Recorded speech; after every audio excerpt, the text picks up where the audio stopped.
what's up? So we just finished checking out part 1 of Jess Hilarious confronting Charlamagne the God and DJ Envy about the rumors that happened with the Breakfast Club. And now we're back with part 2 where Loren LoRosa and Jess Hilarious chop it up and try to talk about their issues. So they discuss Jess's live video that she did amongst a lot of other topics. So let's get into it. I refuse to deal with this beige rage and this Baltimore madness. Okay, now you bring this Delaware. You shut up. You shut up. All I want to do is radio. Okay, all Charlamagne want to do is laugh. Then y'all yell at me for laughing. You don't take nothing serious. They said it's. Now Loren is looking flawless, and Jess is too. They both look amazing. I got love for both of them in my heart, but out of these 4 people up here, somebody's being shady, and we about to figure out who it is, which one or which 2 or 3 it might be. Somebody not right. It's all your fault. I know. It's always my fault. I don't care. Okay, I take the good and the bad with everything. It is what it is. It's the world's most dangerous morning show, The Breakfast Club. DJ Envy, Charlamagne the God, Jess Hilarious, Loren LoRosa is here. We're having a conversation because Jess Hilarious went crazy on Instagram last night. And I knew the live would upset. You know, Charlamagne, you don't get upset, whatever. But I knew that it would upset Envy. I knew it would upset Loren. That's why you closed the elevator this morning. That was crazy. Now, why would you do that, Loren? I just I wanted to. They pulled up at the same time. At the same time when we parked, and she was in front of me. She saw Jess. She didn't know what Jess was on, so she rushed to the elevator. She hit the button. You remember when Q was on Juice and he thought Jess was behind him? I hit the button one time, and this was why I heard the button though. I said I felt like I didn't know what to say to you because I was so thrown off by parts of that live yesterday. I'm like, bro, we be talking at least enough. Like, we don't got to be friends outside of here. But I feel like I've always said to you off air, whenever things have happened, we've had conversations about a lot of different things. Let's talk. Call me. What's up? What's the issue?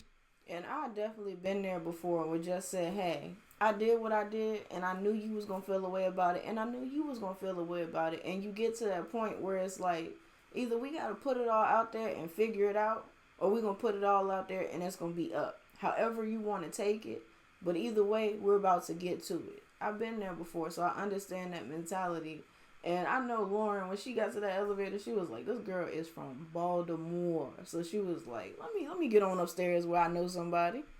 Issue. What's going on? The issue is the whole narrative. Like, I understand after comments and after people and all that. But it's not all about them. It's how I'm feeling too. What if I'm feeling the same way the people feel? You know what I'm saying? So what? Because niggas online feel a certain way. I feel the same way they feel about it. Call me and curse me out. Call in me and curse them out. Yes, you do. Yes, like, okay. I've done that. You know what I mean? There's a bigger issue sometimes too, because I feel like, all right, you'll call him, you'll cuss him out. We might talk about different situations. But I think a lot of times, if there's an issue for real, and then it don't be no movement in here, it's like there's an issue outside and then there's no movement in here, and then we just all in here like he ha. Like, you're doing a lot of it right now. You're laughing and joking, but for real, you know that she's up here crying. Nothing about that is funny. Like, there's real issues and real problems, and we don't really get to the gist of it. Ever. I want the record. And that's just because it comes along with the territory. That's part of the job. Charlamagne and Envy have been doing this job, like they said, for 15 years. And when you do it for so long, you're trained. It's like second nature, no matter how serious the situation is. Again, ratings. They know eyes are going to be on the show. So it's prime time opportunity for him to get his jokes off and for him to show those other sides of him and that professionalism. Because you don't know if another hosting is going to come out of this million views this video is about to get, or another show with BET Plus or the Black Effect. You don't know what opportunities Charlamagne is looking at, whether he's trying to protect them or get new opportunities. And same with Envy. So they're going to put on that best face and host and just do what they do and what they've been doing, no matter how serious the topic is. If you remember how they reacted with when Birdman was up there, or whenever somebody's flipping out, they already know what's about to happen with it, and they're prepared to use it, negatively or positively. That's just what they do. The show, I see Jess cry a lot. So it doesn't matter if you see her cry 1,000 times. He's talking about you know what? I'm not even talking to y'all. I'm not talking to y'all. See, because when I try to be serious and talk, you see what I'm saying? You see how they do me? What I'm saying is that I think at this moment, because this is East Side High, West Side, whatever high we gonna be, we here and we together, so we got to figure this out. And it's not, everything's not a joke.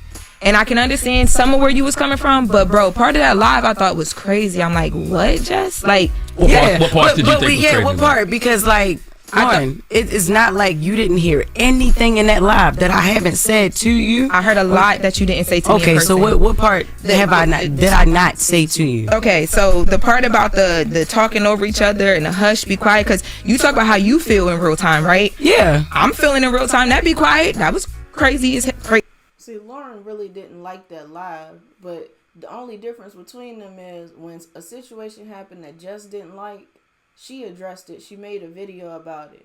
Loren laughed that off both times when she told her to hush and when she told her to shut up. She laughed it off and she kept handling her job because she is professional. That's what we're talking about, the difference between them.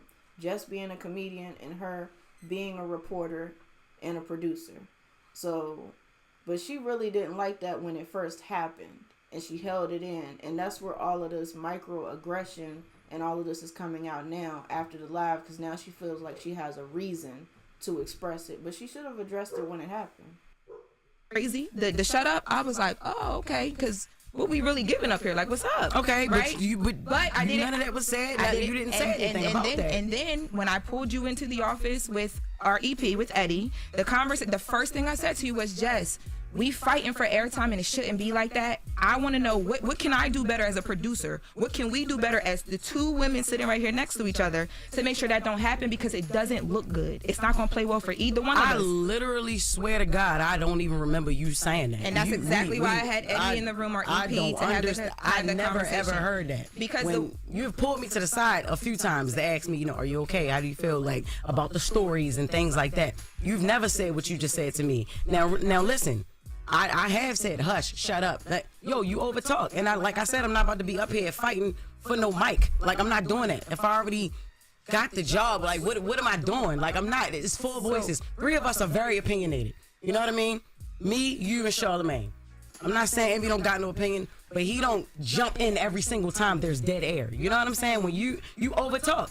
And it's like the only time you can quiet down is somebody be like, shut up or hush. My mom don't even tell me shut up, Jess. I'm a grown-ass woman. And I understand. You could have said that on air right then and there. Or right after. When you saying you pulled me in the office, you never pulled me nowhere to tell me that. Because the way that I do things when it comes to my job and my career, that's not what we on. And I told you from the jump, I was never going to give that to you. Okay. Ever. And I did or not, our first conversation, I said, if I ever have an issue with you, I'm going to handle it in a way where we can get through a conversation, because we grown, and regardless, you don't got to love me, you don't got to like me, but we here together. I'm here. And listen, like I said earlier, the internet loves mess. Yes, you are here. And one of the easiest ways to create mess is to pit women against each other. And you're here because of an opportunity that I extended. Regardless no. I'm not sitting here like you don't deserve to be here. I'm not sitting here like you're not here. You're not going anywhere. That's first and foremost, let's get that. It may be my delivery or whatever. But yeah, you are here. I ain't never say you shouldn't be here. I said from the whole jump, yeah, Shorty do the job great. She's amazing. That's why I want it to be her segment. I think y'all can work very well together. And once again, you got to stop letting the internet pit y'all against each other. I know the internet has created a narrative, Loren versus Jess versus Loren. Then that's what it is. And that's what I'm trying to say is the internet is there. We see it. None of us can ignore it. I saw that Corey thing a week ago. It didn't say nothing about it. But y'all clear up everything else. Nobody want to clear up that I'm not doing that. I don't like you, or I'm hating on a. They say I'm gay. I ain't never came up here and said I don't suck no pee-pee. That's true though. That's different now. Come on. The last time I attempted to do that, Jess, it went so bad that I said I wasn't gonna do it again. Attempted to do what? I don't dislike you. You don't dislike me. The day you came back. That's what my intentions was. And we talked about it. That was definitely the way when I did come back, Loren, you have to admit that ish was crazy. The way we had a setup, we had something going, we had a whole nother plan. It went left. You came here and it's like you did something totally different. The first thing that you spoke to was the things in the comments. I feel like we're having a behind the scenes meeting on air, which is kind of cool, but Let's go to commercial or something, and then come back. Well, the I'll whole go to thing the is phones we or need a something. resolution, bro. We'll take some phone Yeah. calls, but like I'm resolution based and not argument based. So let's Boy, resolve shut up. this. You the number one beige rage person. You ain't never come up with a resolution, I a solution will rage some in your beige, life. Cut but- it out. Well, I just want to. So this happens all the time in media, especially in black media. It's the same thing when they put two female rappers against each other. But from the moment that they had two female hosts on this male-dominated show, they've been starting rumors saying they don't like each other, saying one was being shady to the other one, or they said a little slick comment. But what I see here in this mature conversation that they're attempting to have while Charlamagne is still throwing jokes out there is that under everything, they still have a level of respect for each other. And I'm not sure if that's just for the camera or because they're both trying to keep this job. But I think they have a level of respect for each other because I feel like if Jess didn't, she would say it. I feel like this is the moment where she would really express that. So I hope they can come to a resolution and we can have all four of them up there because it's concise and it does make an entire show when you have all of those working parts and they can kind of get on the same page. It's Women's History Month. I just want to wanna say, let you know. Jess, what you feeling, we feel it together. And when that the other thing happened that I called you about, I said that to you. What was the other thing? Oh, you don't want to say that? The academics thing. And I want you to know, I responded To me, it's just lead. I responded to that on Twitter. I didn't send it to you. I didn't feel like I had to, Y'all but I got did. to But I stay called you out about it. the comments. Stop listening to the comments. Let me talk. In real life, we love everybody. Y'all love each other. This can work. It will Hush. work. It will work. What I'm saying, no, because this You is. see what I'm saying? Don't let it go. I'm joking, though. I'm joking. Came from them No. making it a topic, and now it's the Yeah. problem because we're talking about it. Exactly. What I'm So saying is that this will work, but sometimes this might have to happen, and it's happening with love because when I saw Jess crying, I came in here because I care about you. Have to be okay for all of this to be okay. And I'm a producer at the end of the day. You my talent. We gonna be straight. Everything's gonna be fine. Let's take some calls and then we'll come right back. 800-585-1051. If you want to talk, you want to discuss. Of course, Lauren's here, Jess here, I'm here, Charlamagne's here. Let's have a conversation. We're queer. All right. Yeah, this Queen Good Latifah, you're not too good long. song, Brad. Finally, some production up here. Stop acting like this is a goddamn high school. Okay, that is the one thing Jess said that's absolutely true. Y'all run this thing like a mother effing high school. You smoke crack, don't if you? you need me to be Joe Clark, I will be Joe It's the Clark. Breakfast Club. Let my shit bump. Let my shit bump. Let my shit bump. Let my shit bump. Let my shit bump. Let my shit bump.